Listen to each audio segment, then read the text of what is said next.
Olá, queridos amigos, queridas amigas, sejam bem-vindos ao nosso estudo semanal de O Livro dos Espíritos. Estamos iniciando agora o nosso estudo de número 88, que continua a tratar sobre a segunda parte do Livro dos Espíritos, explorando os conhecimentos sobre o mundo dos espíritos, tanto o mundo corporal quanto o mundo espiritual. Vamos hoje terminar o capítulo 10 dessa segunda parte, o capítulo que fala sobre as ocupações e missões dos espíritos. Estudaremos hoje as questões que vão de 568 até a questão de número 584. Assim, como dissemos, terminando essa, esse capítulo, né? Esse 10º capítulo da segunda parte, das ocupações e missões dos espíritos. Para começar o nosso estudo, como sempre, eu convido os queridos amigos a realizarmos a nossa prece inicial. Vamos lá, então. Vamos, nesse momento, elevar nossos pensamentos, aquietar nossos sentimentos, sentindo a presença do Divino Amigo Jesus, preenchendo nossas mentes com Sua imagem, pedindo humildemente ao Senhor que prepare nossas mentes e corações para o estudo de hoje. Amado Mestre, dessa maneira, nos entregamos confiantes em Suas mãos, para que o Senhor continue a nos guiar através dos ensinamentos dos espíritos superiores que chegaram através de Allan Kardec e através do entendimento, do conhecimento e da prática de seu Evangelho de luz. Muito obrigado, Senhor, e que assim seja. Assim, meus amigos, podemos então iniciar o estudo de hoje do Livro dos Espíritos, questões 568 até 584. Muito bem, estamos aprofundando o tema sobre a questão do conhecimento do mundo dos espíritos.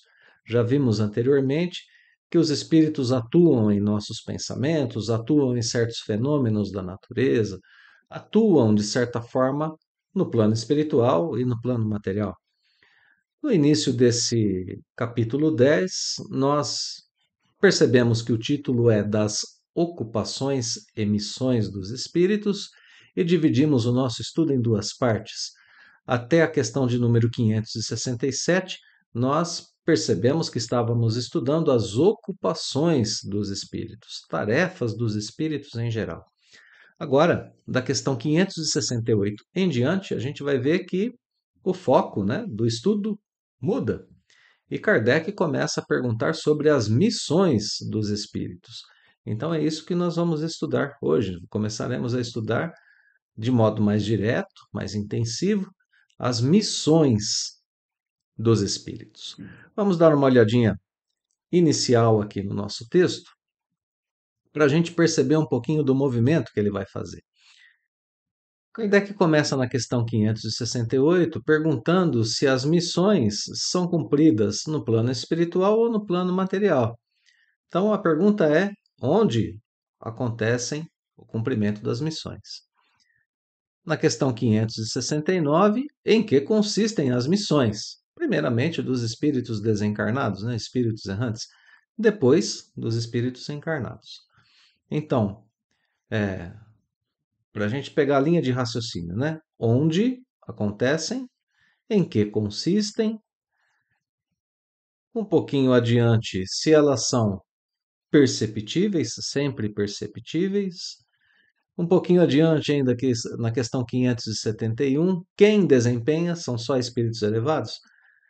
Depois, na 572, ela é imposta ou ou é uma questão da vontade do espírito, a condição para que aconteça uma missão, não é?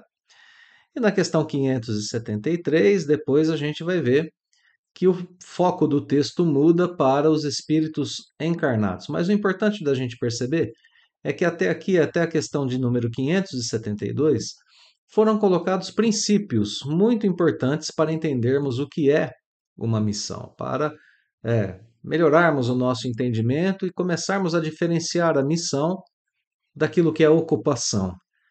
E a gente vai ter vários indícios aqui no texto, a gente vai ter várias ferramentas dentro do texto para a gente poder fazer essa distinção entre missão e ocupação. O que é uma tarefa simples, uma ocupação? O que é uma missão? Uma missão é um pouco mais do que uma tarefa simples, né? Então vamos lá, vamos ao nosso texto para a gente poder entrar por esses conhecimentos expostos por Allan Kardec. Então, na questão 568, como a gente já viu, onde são desempenhadas as missões no plano espiritual ou no plano material? A resposta diz nos dois, tanto no plano espiritual quanto no plano material. Diz que para certos espíritos errantes a missão é uma grande ocupação. Olha a tarefa, né, aparecendo aqui na questão 568. Olha a palavra que é usada. Para muitos espíritos errantes, a missão é uma ocupação. Então, ocupação e missão, no começo aqui do nosso texto, se confundem. A missão é também uma ocupação, ela é também uma tarefa. Mas a partir de agora, da questão 569, a gente vai perceber que esse entendimento vai começar a ser refinado, ele vai começar a ser trabalhado e a gente vai começar a perceber as diferenças que existem ou aquilo que caracteriza uma missão, né? 569. Em que consistem as missões dos espíritos errantes? Quando Kardec fala a respeito de espíritos errantes, a gente precisa lembrar que espíritos errantes não são espíritos perfeitos. Ou a gente pode dizer o contrário: espíritos perfeitos não são considerados espíritos errantes. Espíritos errantes são aqueles que estão no plano espiritual, ainda em estado de imperfeição, esperando a oportunidade de uma reencarnação. Espíritos perfeitos não têm a necessidade de reencarnar. Então, essa é uma diferença notável para essa questão. Porque se a gente fosse tratar a respeito da missão de um espírito perfeito, certamente ela seria muito diferente da missão de um espírito errante. Vamos imaginar como ponto de partida a missão de Jesus aqui na Terra, um espírito perfeito. Ele veio com a missão de modificar o mundo, de modificar o entendimento de bilhões de espíritos que estão sob sua tutela. Essa é a missão do Cristo quando ele encarna aqui no planeta. Ele veio trazer uma segunda revelação divina para a humanidade. A primeira, Moisés, ele mesmo, Jesus, a segunda revelação divina. Então é uma missão de grande porte, é uma missão de grande alcance, é uma missão de grande profundidade, de alto teor, de enorme durabilidade, né? Os ensinos de Jesus não passarão jamais para nós. Um pouco diferente da missão de um espírito errante, vamos ver, né? Em que consistem as missões dos espíritos errantes? São de tantas formas, tão variadas, que seria impossível descrevê-las. Muitas nós encarnados não poderíamos compreender. Por que isso? Porque dizem respeito, muitas vezes, a questões do plano espiritual que são incompreensíveis para a gente.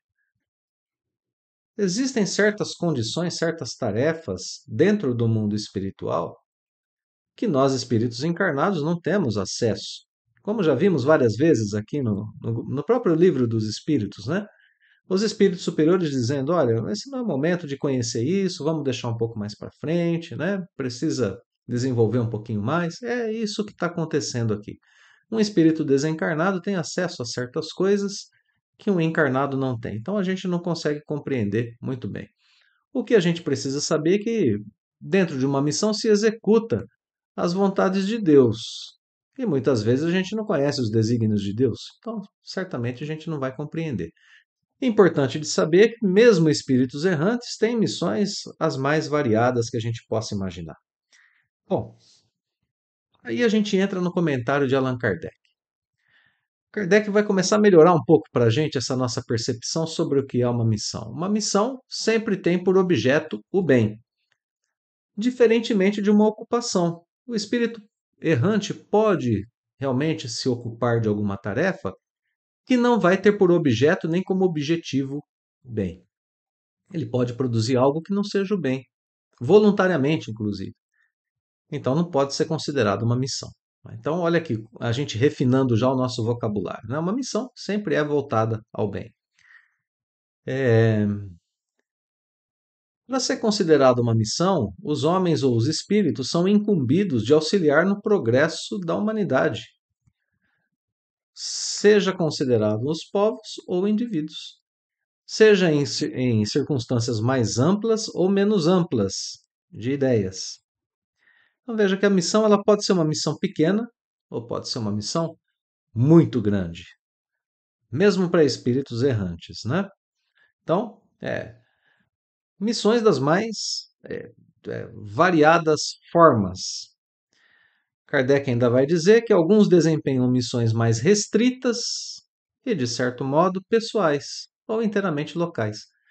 Então, veja só, desde o âmbito pessoal, expandindo um pouquinho para o âmbito local, expandindo um pouquinho para o âmbito dos povos, expandindo um pouquinho, e assim vão se expandindo as missões, dependendo da capacidade, da possibilidade do espírito que a desempenha, né?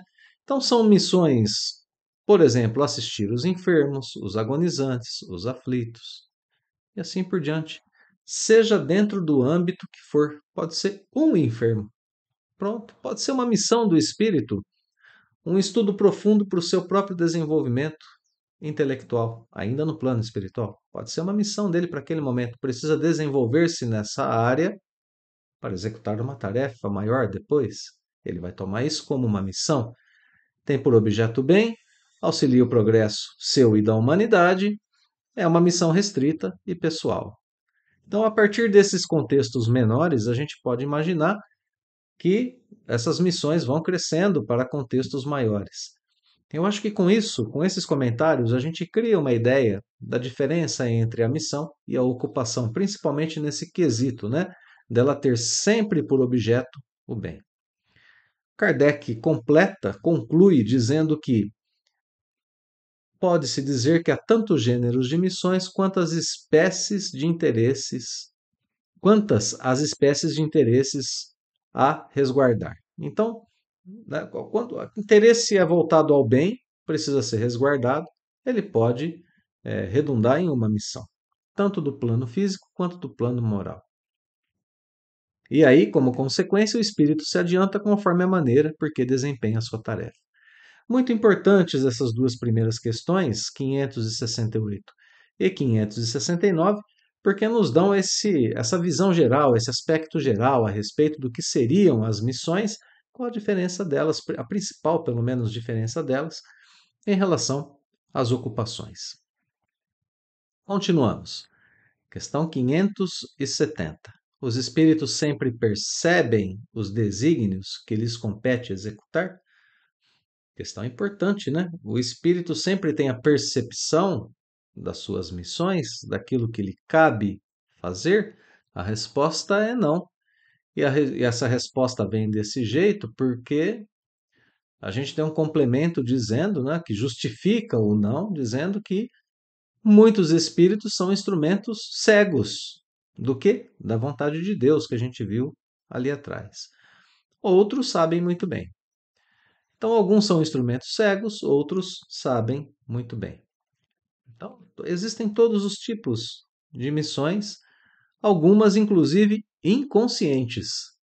Maravilha, né? Da gente saber isso. O espírito sequer tem consciência de que ele está cumprindo uma missão, agindo no bem de certa forma, dentro de um certo contexto.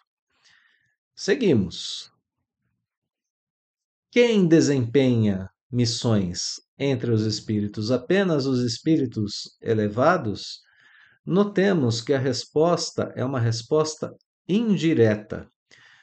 E ela é assim porque a gente ainda não refinou suficientemente o nosso conceito a respeito do que seria uma missão.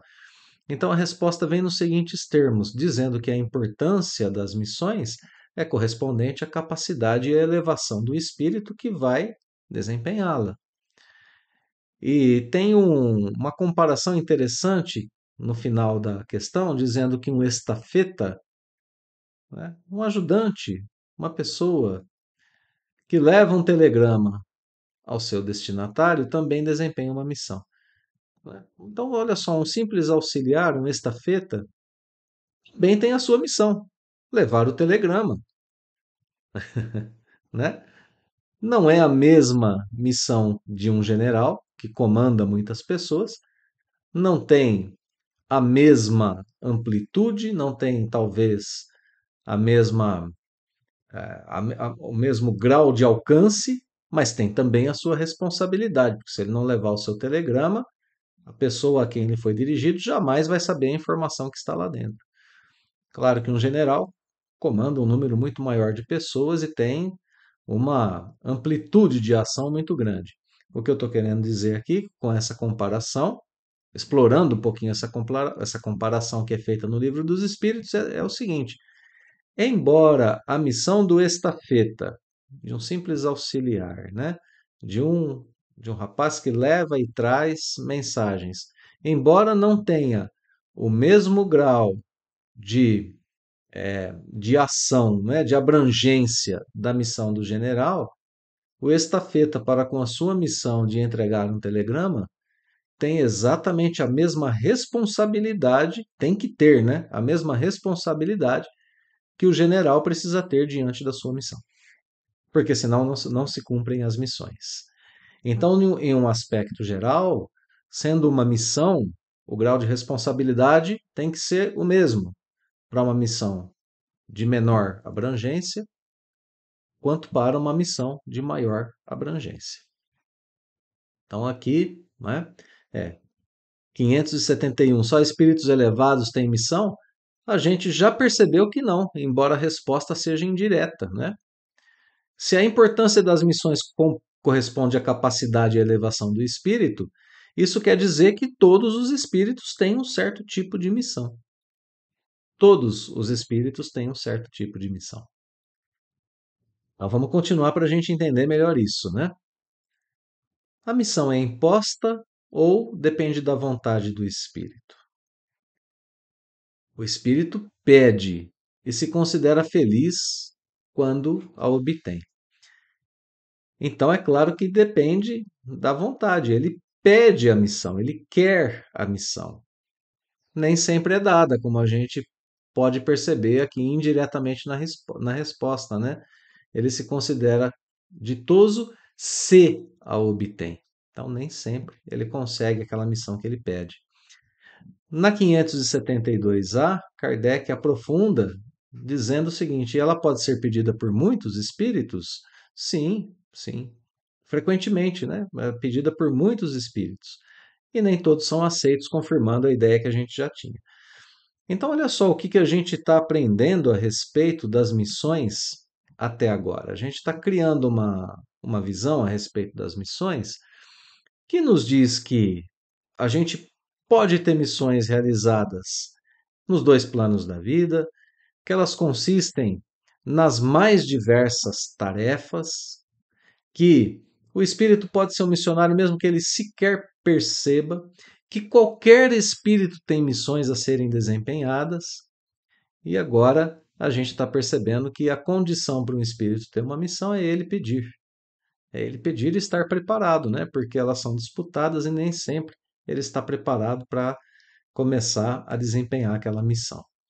Bom, com isso a gente já tem uma ideia muito interessante a respeito do que é a missão, do que são as missões, e agora aqui nas questões 573 e 574, quando Kardec vai dirigir ou voltar as nossas atenções para a questão dos espíritos encarnados, sendo que para as missões dos espíritos desencarnados, dos espíritos errantes, a gente não tem muita informação, a gente sabe algumas coisas, né? Mas a gente não tem grandes informações porque elas são muito variadas. Então agora cabe estudar a nossa condição terrena diante das missões. Esse é o estudo é, mais importante que a gente tem aqui dentro, porque diz respeito diretamente às nossas vidas hoje, né? Então, em que consiste a missão dos espíritos encarnados? E aqui a gente começa a especificar o que é uma missão em termos gerais e principalmente para espíritos encarnados. O que um espírito encarnado pode fazer como missão? Instruir os homens, auxiliar o progresso, como a gente já viu anteriormente, Então vejam, em termos de natureza, a missão é a mesma para espíritos desencarnados e encarnados, instrução da humanidade, auxílio do progresso de todos os homens. Agora, mais diretamente falando em respeito à Terra, melhorar as instituições por meios diretos e materiais. Melhorar as instituições humanas, todas elas, por meios diretos e materiais. Então, isso envolve um trabalho material, um trabalho corpóreo aqui na Terra. E de novo, para contemplar a nossa, ou para completar, melhor dizendo, o nosso desaponte, né? Ficamos desapontados com a resposta geral que foi dada para as missões dos espíritos, o mesmo acontece para as missões terrenas. São mais ou menos gerais e importantes. Exatamente como acontece para os espíritos desencarnados, para os espíritos errantes. Comparações, né, materiais para a gente entender isso.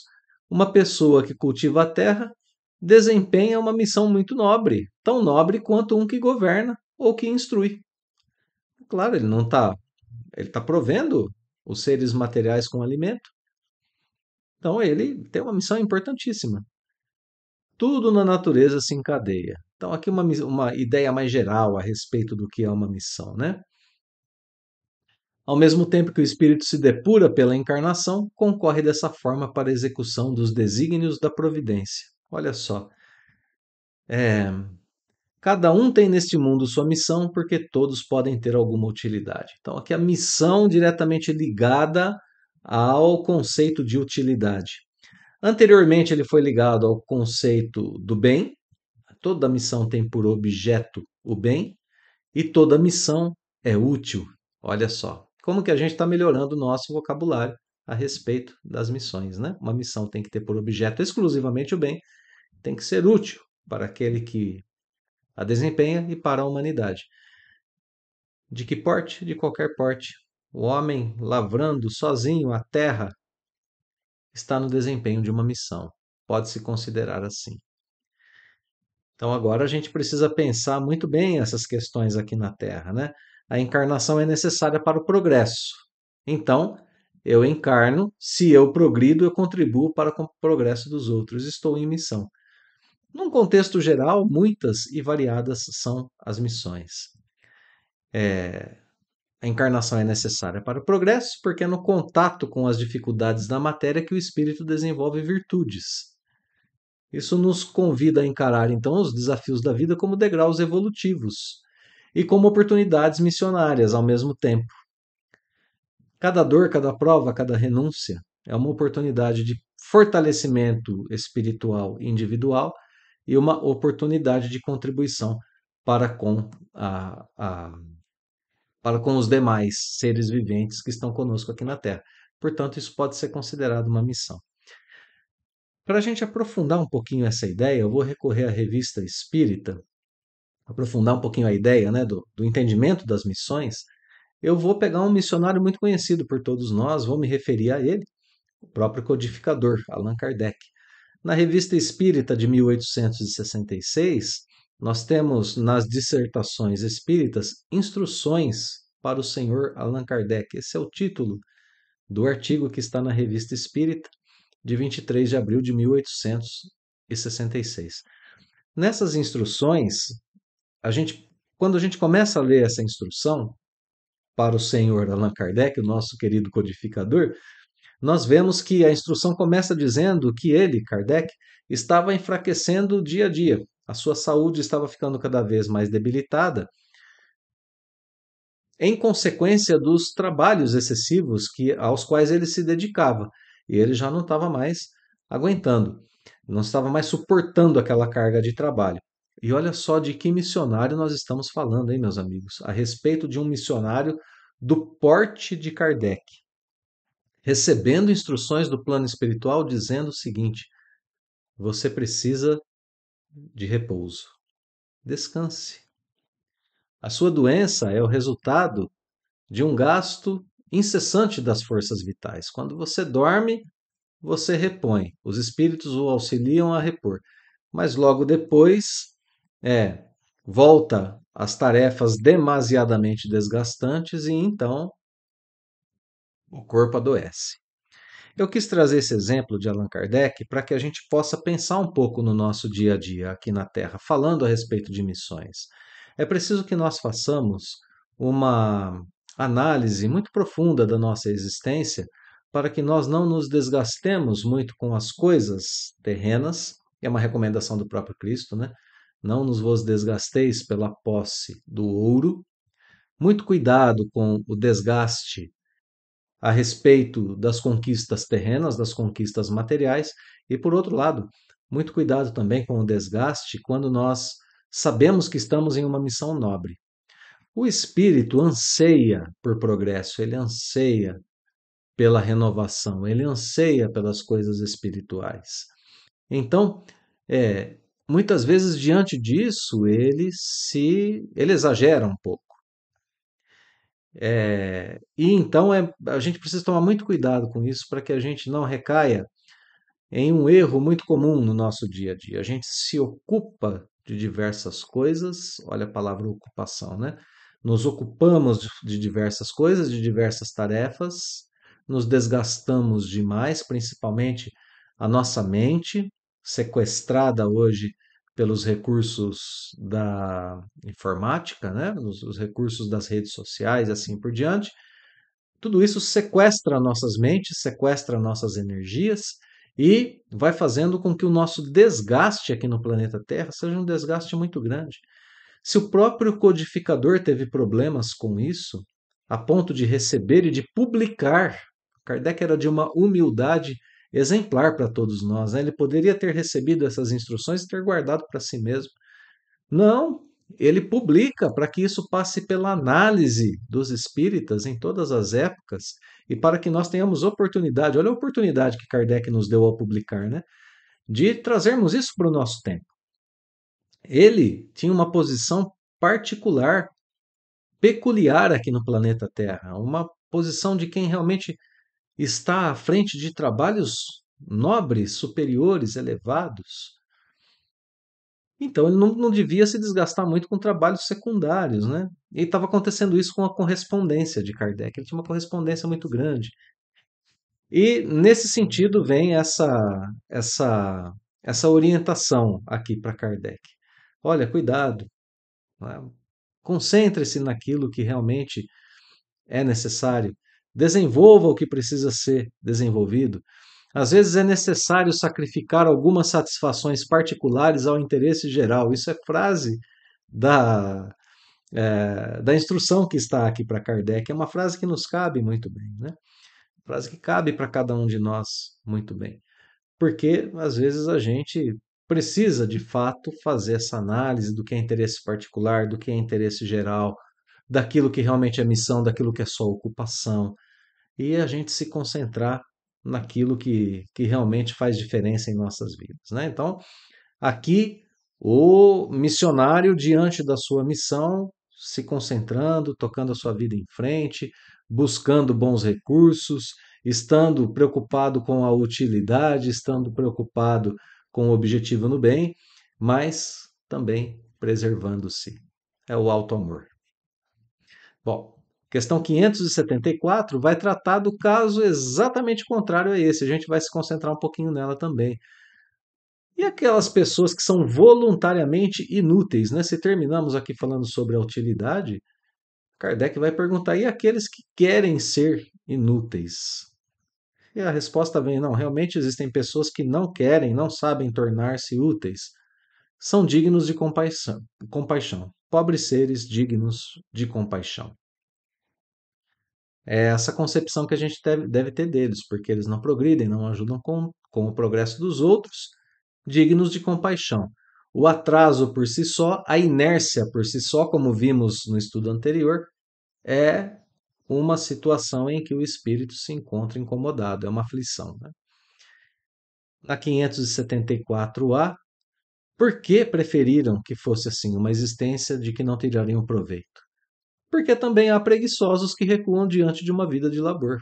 Entre os espíritos também há os preguiçosos. Uma resposta direta e simples, né? Olha só, mais tarde compreenderão os inconvenientes da inutilidade e então serão os primeiros a pedir que seja concedido recuperar o tempo perdido.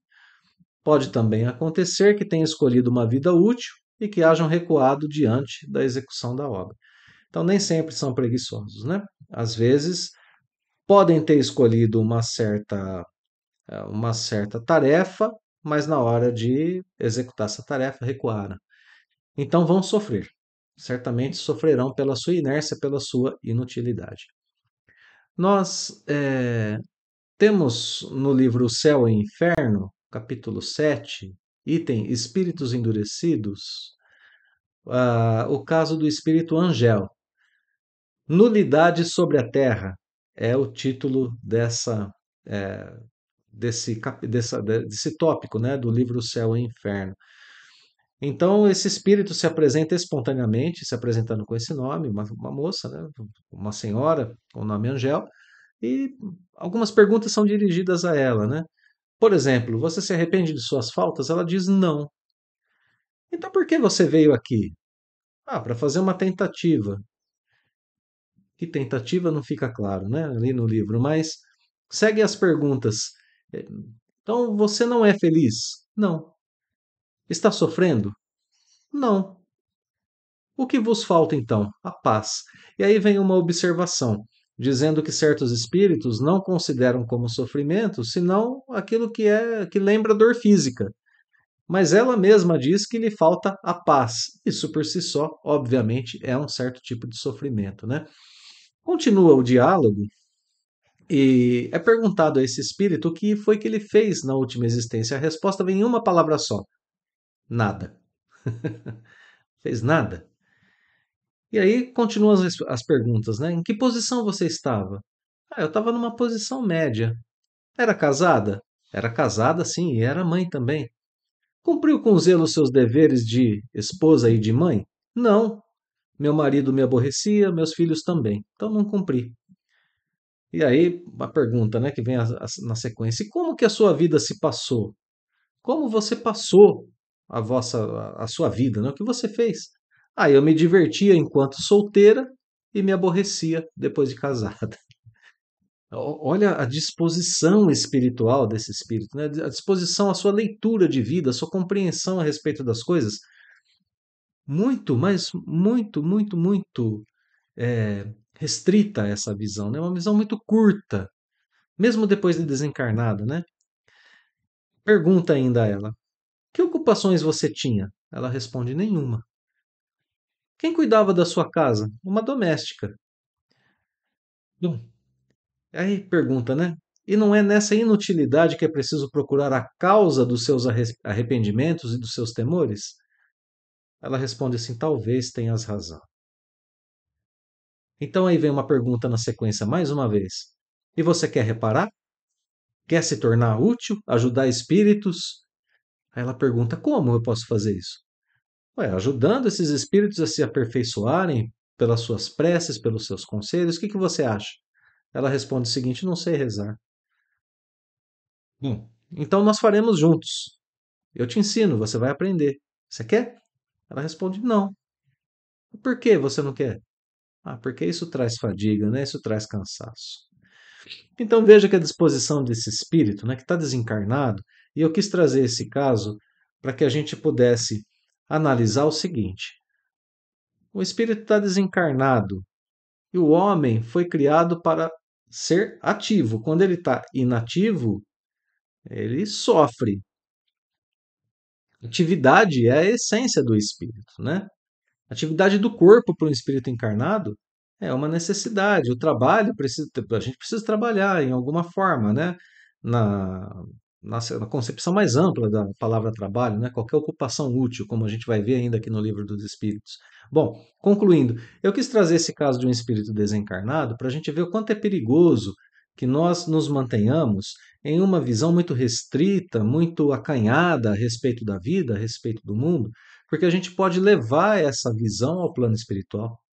Nós podemos desencarnar e continuar com o mesmo tipo de predisposição à inutilidade, à inércia que tínhamos aqui na Terra. Então agora a gente é, tem esse vislumbre, né, do que pode acontecer no plano espiritual se nós não nos atentarmos para as nossas tarefas, se nós não, de fato, não nos empenharmos em cumprir aqui as nossas ocupações e missões na Terra. Então, por um lado, nem o desgaste excessivo, né, concluindo essas duas questões, e por outro lado, nem a inércia, né, que adoece. Bem, meus amigos, agora das questões 575 até a questão 584, a gente vai ter a seguinte linha de desenvolvimento. Na questão 575, eu vou ler junto aqui algumas passagens para a gente perceber que aqui vai acontecer algo que é do nosso interesse. Olha só, Kardec pergunta se as ocupações comuns mais nos parecem deveres do que missões propriamente ditas. Olha só, que Kardec começa a fazer uma distinção mais direta, né, sobre o que é ocupação, sobre o que é um dever e sobre o que é uma missão. Ele completa dizendo que a missão, de acordo com a acepção que essa ideia está associada, tem um caráter menos exclusivo, de importância, sobretudo, menos pessoal. Então, Kardec está querendo dizer, né, quando é uma missão, não é tão inteiramente assim voltada única e exclusivamente para a pessoa, né? Ela tem que ser um pouco mais abrangente. E conclui a pergunta: desse ponto de vista, como se pode reconhecer que um homem tem realmente na Terra uma determinada missão? Então aqui começa uma distinção mais poderosa entre o que é ocupação e o que é missão. E daí a gente vai passar a tratar de questões que já foram tratadas anteriormente com relação aos espíritos, mas dessa vez com relação a nós encarnados. Na pergunta seguinte, a gente vai ver que Kardec vai perguntar se os espíritos missionários são predestinados. E a gente pode lembrar que anteriormente ele perguntou se os espíritos desempenhavam missões por causa da sua vontade, né, ou se a missão era imposta. E aqui na questão 576, a gente vai ver que isso ressoa. Porque se simplesmente foi predestinado, não tem muito a ver com a vontade, né? A missão foi imposta. Ele está trabalhando as diferenças entre as missões dos encarnados e dos desencarnados. E daí ele vai desenvolver essa questão da missão com o livre-arbítrio na questão 577, na questão 578, e depois ele vai começar a trabalhar a possibilidade da falha nas missões a partir da questão 579 e depois vai fazer uma conclusão, né? Aprofundando as nossas concepções sobre a missão da 580 até a 584. Tá bom? Bom, visão geral do texto que vai acontecer daqui por diante. Vamos aos comentários, né? Então, refinando o vocabulário.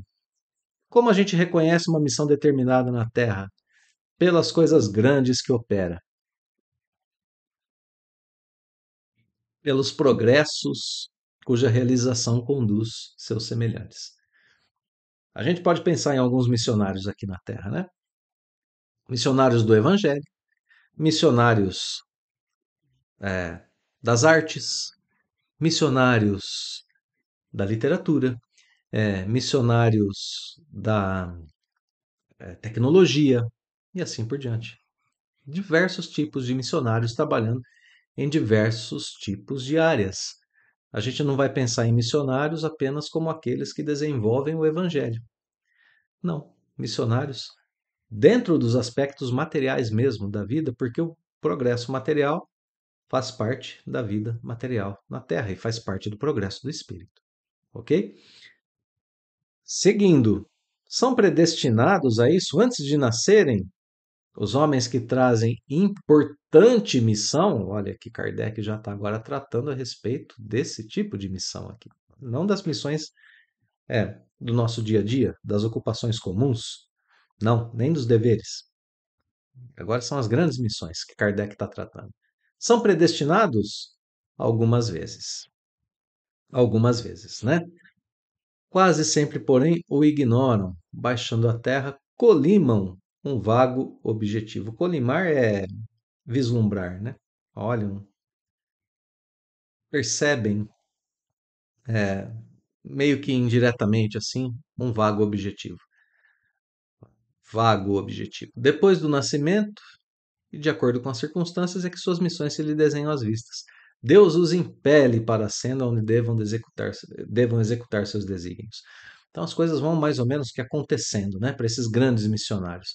Ele está predestinado, e a palavra predestinado aqui deve ser muito bem entendida por nós. Eu me referi agora há pouco a um espírito que se prepara no plano espiritual, aprimorando os seus conhecimentos em uma determinada área, para reencarnar. E aí ele reencarna. Ele já reencarna sendo detentor de recursos para desempenhar uma certa missão. E é assim que ele é predestinado, né? Ele se preparou no plano espiritual para isso e agora ele vem com essa missão. É nesse sentido a palavra predestinado. Vamos continuar desenvolvendo um pouquinho? Vamos lá. Questão 577. Sempre que um homem faz alguma coisa útil é porque ele tinha uma missão? Ou será que ele alguma vez recebe uma missão não prevista? E Kardec está falando a respeito da gente aqui na Terra. Podemos receber algum tipo de missão que não foi previamente programada? Né? Missão versus livre-arbítrio ainda sendo tratado aqui. Isso pode acontecer, né? De repente, a pessoa desperta.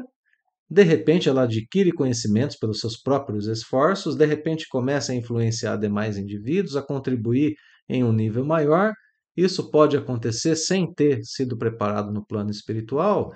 É claro que sim, nem tudo que o homem faz resulta de uma missão a que tenha sido predestinado.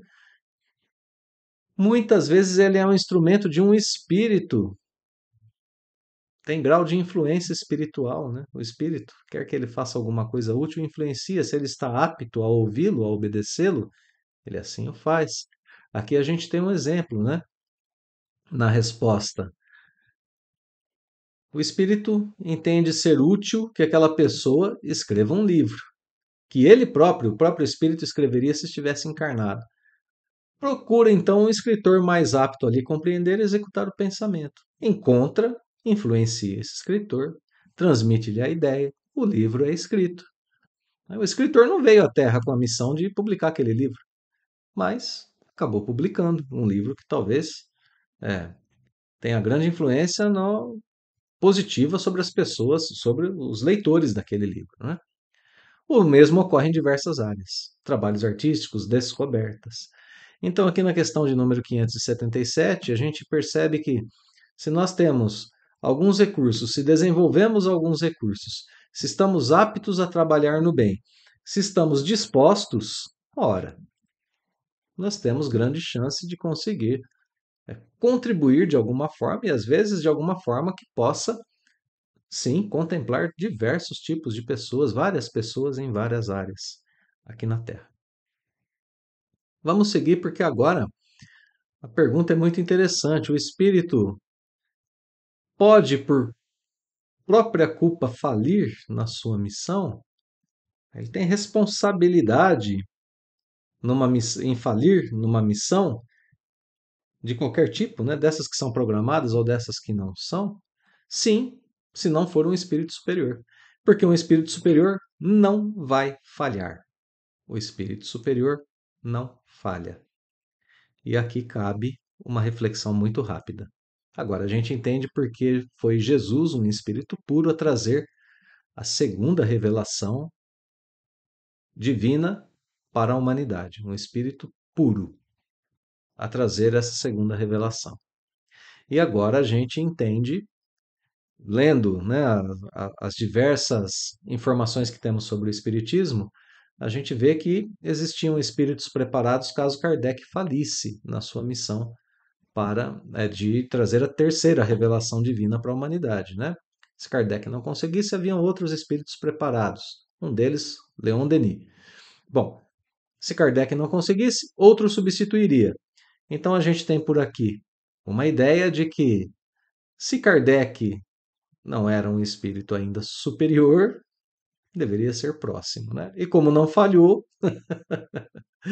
a gente pode ter uma ideia de que se ele não era o espírito superior, estava muito próximo disso. Pelas biografias que lemos de Kardec, pela consciência que temos sobre suas ideias, sua capacidade intelectual, moral, né? A gente sabe que era um espírito de alta envergadura. Que é, né? Um espírito de alta envergadura. Bom, e se o espírito falhar, que consequências ele terá? Bom, retomar a tarefa. Essa é a sua punição. E se tiver causado mal, também sofrerá consequências. Então, atenção aí às nossas tarefas, às nossas missões, né? 579, meus amigos. Bom, um espírito recebe uma missão, a missão sempre expressa a vontade de Deus, como a gente viu anteriormente. Se o espírito recebe de Deus a sua missão, olha a pergunta que Kardec faz: como a gente pode compreender que Deus confia essa missão a um espírito capaz de falir? Por que Deus dá missão a espíritos que não são superiores? Bom, Deus erra, né? E aí a gente precisa entender a resposta. Não, Deus não erra, né? A resposta vem primeiramente com outra pergunta. Deus não sabe que se o seu general obterá vitória ou será vencido? Claro que sabe. Claro que sabe. Quando importantes os planos de Deus, aí não tem possibilidade de falir. Toda a questão para vós está no conhecimento que Deus tem do futuro, mas que não vos é concedido. Então, Deus não erra. Quando a missão é importante, são escolhidos espíritos superiores, espíritos que não falham. Se Deus conhece o futuro e permite o erro, é porque algo de bom nascerá, mesmo dessa falência, mesmo dessa falha. Continuando um pouquinho. Questão 580. Um espírito que reencarna com determinada missão tem apreensões diante dessa missão idênticas ao espírito que vai reencarnar e tem uma provação? Kardec está perguntando o seguinte: olha, eu tenho dois espíritos, um vai reencarnar em provação e o outro em missão. Esse que vai reencarnar em provação certamente sente angústias, sente medo, e porque ele sabe que provações aqui no planeta Terra não são fáceis, né? Sente ansiedade, ele vai ter certos sentimentos, certas apreensões diante disso, que é o que Kardec coloca aqui. O espírito que reencarna em missão sente o mesmo? A resposta é não, porque esse que reencarna em missão já tem experiência adquirida, já tem conhecimento, já tem capacidade de execução dessa missão. Ele pode falhar? Pode, mas a capacidade para cumpri-la, isso ele tem. Vamos em frente. E aqueles que vêm para iluminar o gênero humano? Certamente desempenham missões homens que servem de faróis ao gênero humano, que iluminam com a luz do gênio. Aquelas pessoas que são, perdão, aquelas pessoas que são realmente missionárias em diversas áreas, né? Literatura, filosofia, medicina e assim por diante. Alguns entre eles se enganam. E, de par com grandes verdades, propagam grandes erros. Como se devem considerar a missão destes homens? Progresso intelectual que mescla verdades com mentiras, mescla luz com sombras. Como definir essas missões? Missões falseadas, e falseadas por eles próprios, pelos próprios missionários que se enganaram. Estão abaixo da tarefa que tomaram sobre seus ombros. Contudo, é necessário levar em conta as circunstâncias. As circunstâncias. E aqui algo que nos cabe muito bem pensar, né? Os homens de gênio têm que falar de acordo com as épocas em que vivem. E assim, um ensinamento que pareceu errôneo ou pueril numa época adiantada pode ter sido conveniente na sua época. Então, muito cuidado com tudo aquilo que a gente lê, com tudo aquilo que a gente entende. Hoje, como nós já tratamos aqui algumas vezes nesse estudo, só para retomar o exemplo, né? Algumas pessoas dizem que Kardec era racista. E nós já desmontamos essa ideia através do próprio estudo do Livro dos Espíritos em algumas partes pelas quais nós passamos aqui. Na época de Kardec se usava um determinado vocabulário que não se usa mais hoje. Esse é um exemplo. As diferentes épocas podem trazer diferentes abordagens, diferentes visões a respeito de algo que esteja acontecendo. Então, circunstâncias diversas. No entanto, eu trago um caso da Revista Espírita, de 1862, nas Dissertações Espíritas. O título do texto é Os Dois Voltaires.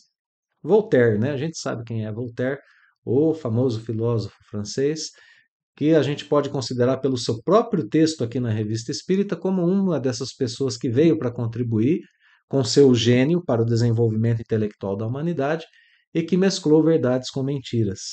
Ele começa o seu texto dizendo o seguinte: sou eu mesmo, mas não aquele espírito trocista e cáustico de outrora. Não aquele reizinho do século XVIII que dominava pelo pensamento e pelo gênio a tantos soberanos. Hoje não mais tenho nos lábios aquele sorriso mordaz que fazia tremer os inimigos e os próprios amigos.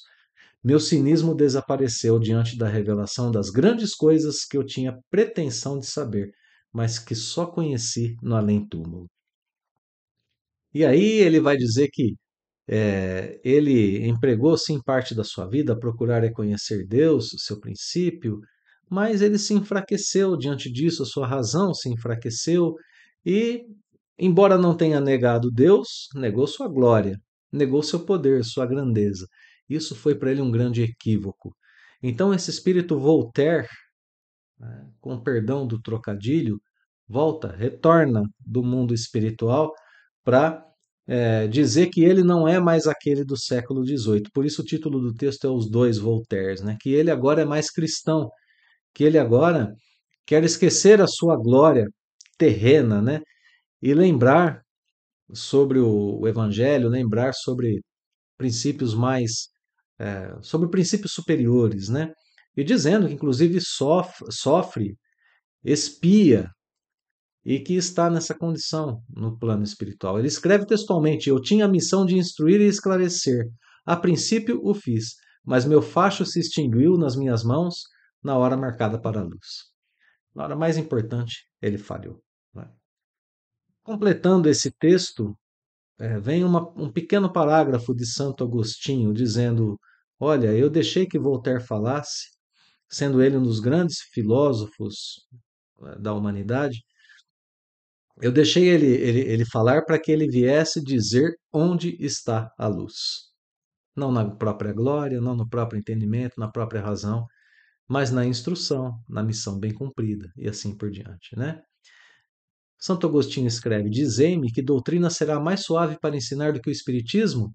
Nunca seria demasiado repetir-vos que o amor e a caridade são as duas virtudes supremas que unem, como diz Voltaire, a criatura ao Criador.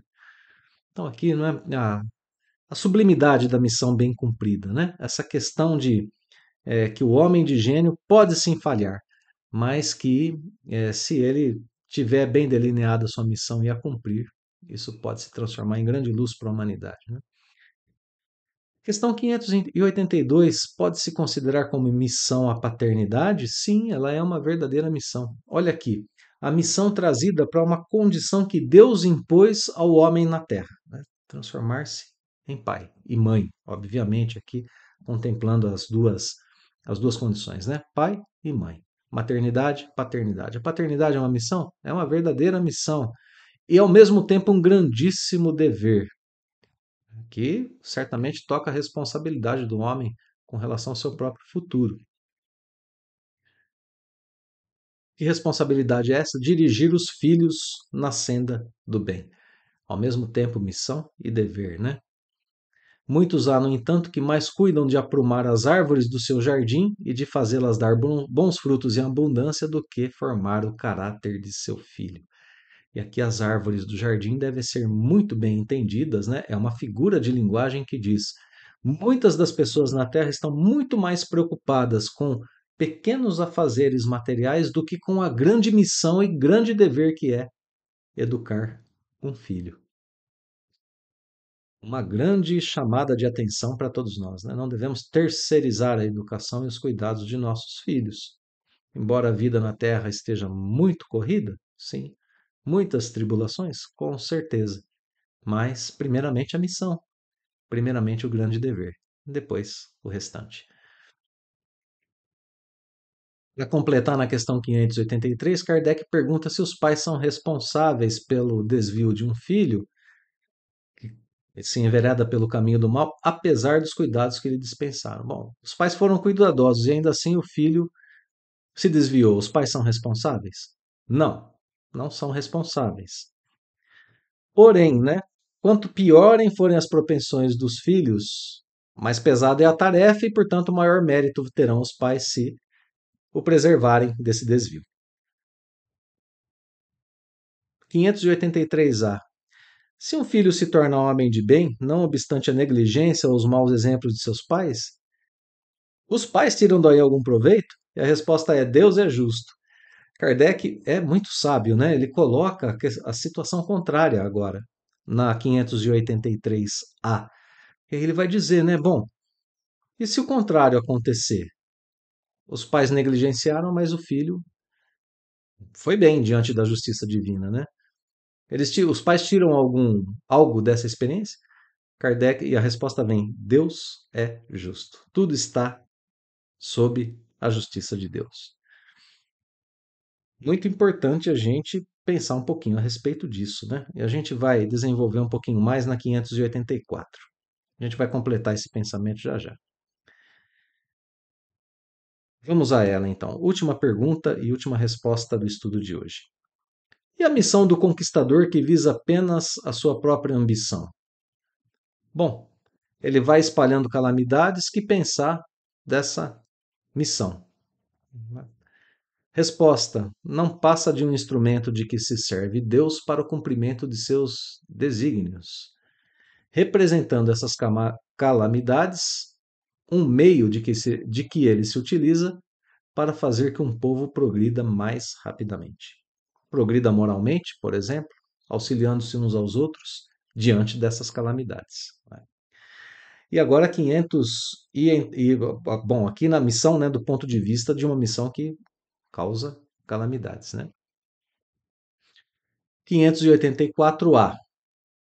Bom, certamente, olha como ela ressoa, né, na questão anterior. É como o pai que foi negligente e que o filho foi bem, né, que o filho cumpriu bem a sua missão. Nenhuma parte tem na produção do bem que essas calamidades produzem, esse missionário. Bom, se ele não tem nenhuma parte no bem, porque ele visava inclusive um fim pessoal, aquele que dela se constitui instrumento tirará proveito desse bem? É a mesma pergunta que foi colocada para o pai, né, que foi negligente com o filho e que vivenciou um bem, né, que foi o bem-estar do filho.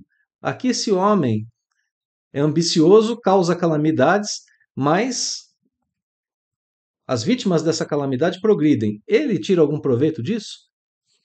Olha como que essa resposta aqui nos elucida a respeito dessa resposta da 583A. Deus é justo, portanto, cada um é recompensado de acordo com suas obras, de acordo com o bem que ele teve intenção de fazer. Se não houve intenção de fazer o bem, como é que ele vai tirar proveito desse bem? Se não houve intenção de fazer o bem ao filho, que proveito o pai vai tirar do bem que o filho conquistou? Não houve intenção. Deus é justo. Não há intenção. Não há proveito no bem que foi gerado através daquilo que aconteceu, né?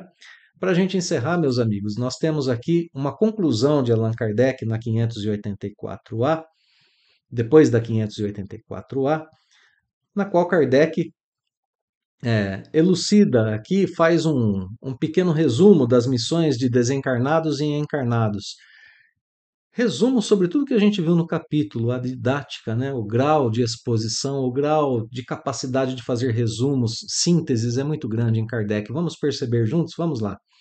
Pensemos em tudo aquilo que a gente estudou e vamos comparar com o que Kardec escreve aqui nesse resumo brilhante. Os espíritos encarnados têm ocupações inerentes às suas existências corpóreas. Obviamente, né? Missões para o corpo, missões para a vida na Terra. No estado de erraticidade ou de desmaterialização, tais ocupações são adequadas ao grau de adiantamento dos espíritos, como a gente viu. Uns percorrem os mundos, se instruem e preparam para a nova encarnação. Outros, mais adiantados, se ocupam com o progresso, dirigindo os acontecimentos e sugerindo ideias que lhes sejam propícias. Assistem os homens de gênio que concorrem para o adiantamento da humanidade. Até aqui desencarnados, né? Outros encarnam com missão de progresso.